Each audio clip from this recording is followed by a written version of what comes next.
and that so that's my prayer. I think a few minutes ago, a few of you were saying that you could not really hear. Wi-Fi may have been going in and out, and so my prayer is that it is better now. One of the things that we were talking about was how prayer can make a difference in your assignment.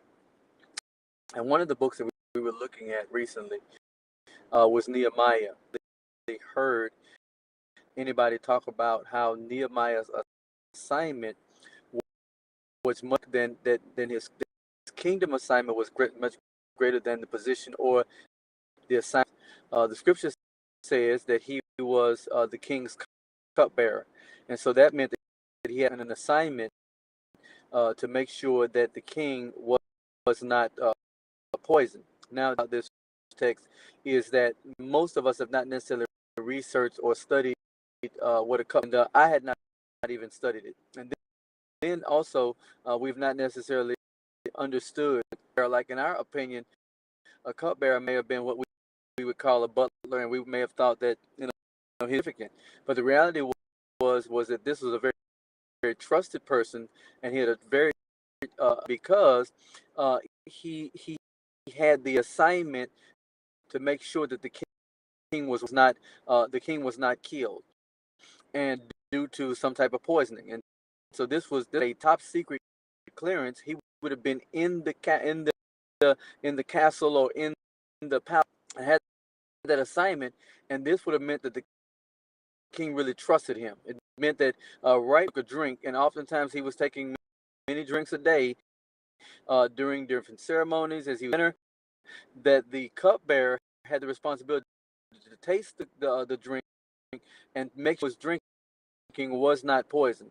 So this meant that the cupbearer actually had a responsibility to, you know how we sometimes say, well, I don't want anybody drinking out of the same cup that I'm drinking. This instance, he really wanted to drink out of the same cup that the cupbearer drank out of. This would have been significant for his life.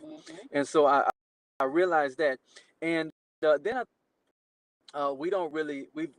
most of us have not necessarily really studied this text. The text was that in the beginning of the book of Nehemiah 1, the Bible, they were in the month Chislev, which was between the months of November, December. And it says that it was the month Nisan. And so between Nehemiah 4, verse 4 and verse 11, Nehemiah goes through the prayer. That the interesting thing is that this prayer probably only took him a few moments. The 1 and chapter 2 signifies that it was literally 4 months, because between March, April would have been a 3 to 4 month period, and so therefore it was, and he was going through the process before before the king. And one of the questions that I ask is, was it that he was, what was it really, because it, or why did it take so long that potentially Nehemiah was having the challenge that he was having? And so I thought about that, and I said, Nehemiah's process of discovering his assignment in that new season of his life, in a cupbearer, and it probably took him quite a while to earn the rank of cupbearer, because he'd been in the palace. I don't know how long he had been on that assignment, but what I do know is that it took a while for him to earn a position of trust, earn a position of rank, and all those type things. And when we get to this verse, it really, for me, speaks to the person who has had one purpose, one assignment in life, and then all of a sudden God switches that assignment, gives you a new assignment, and as we talk about the divine dispatch, it is so fully understand what God has divinely dispatched us to do, and then in one season it could be one thing, but then totally different. And but the way that Nehemiah found out this was through prayer. For those 4 months, those 3 months, those 4 months between November and March, seeking God to say, God, what is my assignment? What is my purpose? What is the thing that you've called me to do? What is the thing you that is going to bring you the most glory in my life. I know that what I'm doing now, God, give me the thing that you call for me to do that's going to bring you the most glory and going to gain the most in this season. Now, again, when you think about it, Nehemiah, again, he had rank with God because his rank allowed him the ability to leave the palace to go back to Jerusalem to build what he was called to build. Favor, he gave him great status, he gave him great revelation, great wisdom, and then he must relationship even with the people to be the person that God would send back to Jerusalem, because that's huge. That's a huge assignment. It's a huge purpose. And most times we talk about how and he was one who God sent back. But I just want you to think about for a moment that being called by God, being chosen by God, and then being sent by God is a huge responsibility. It's not something that we just say, oh, it's not that huge, it's not that large, it's not that major. No, and God chooses you and God sends you. It is a huge responsibility, and we always got to know that when whoever God chooses, and whenever God chooses us, it is huge and important. And so, therefore, we've got to do it with everything that we have in our being. We committed to fulfilling the assignment and the purpose that God has for our life.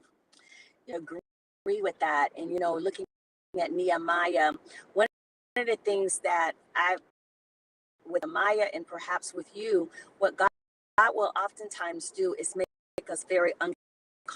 And so we're no longer comfortable. We're no longer the same person. We don't look at I remember there was a season in my life where I had been doing a particular thing for, going into the same place, the same building, the same space, around the same people. Sudden, I went in one day and it was like I no longer fit.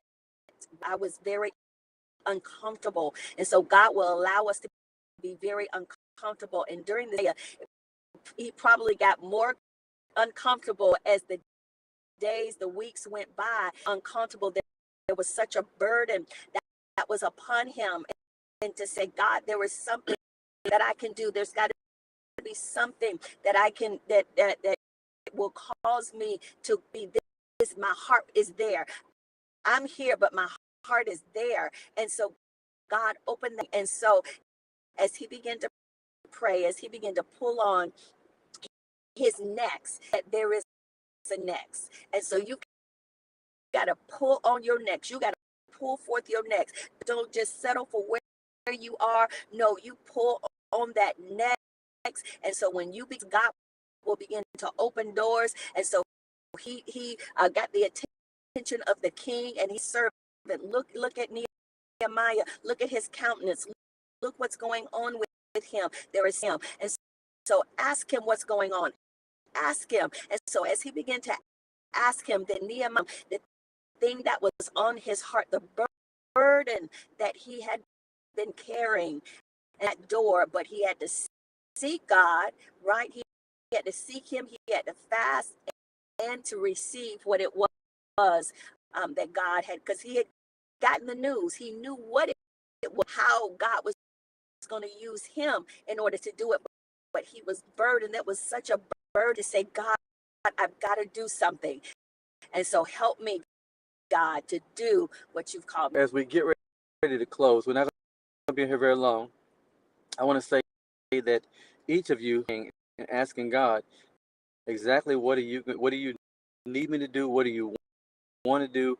Because I don't want to waste time. I don't want to be out of order. I don't want to be operating in my seasons. And so that's the prayer today. God, show me, tell me, help me pray, and let me, after I pray, let me hear from you as far as understanding, having a you've called me to do, who you've called me to be, who you've called me to help, who my assignment is to, what my season in my life. So that's our prayer today. That's the thing that we're believing God for.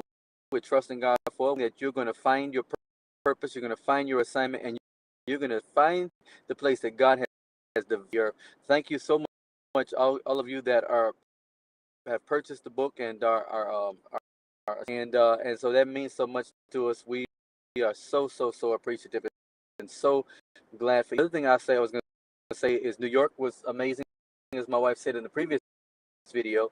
New York was the DeGraffs are phenomenal leaders who just really, I mean, they're just amazing. And for that, we were in Memphis this next week. This Thursday, we're going um, to Mobile at St. Joseph Baptist Church with the Bells, and we're going to be there with John Veal, who's another friend of ours, and then Apostle Thrash is also going to be there. So make sure you meet us there in Mobile at St. Baptist St. Church. I'm sorry, Yes. but make sure you meet us there if you're in Mobile, if you know somebody to the church.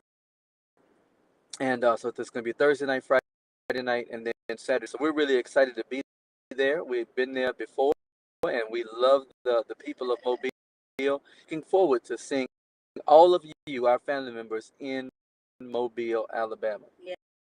Oh, but we appreciate you all. Listen, God is doing something amazing in your life. Bigger than you is more than what you can even imagine. It is major. It is beyond your thinking, but God is going to do great things through your life.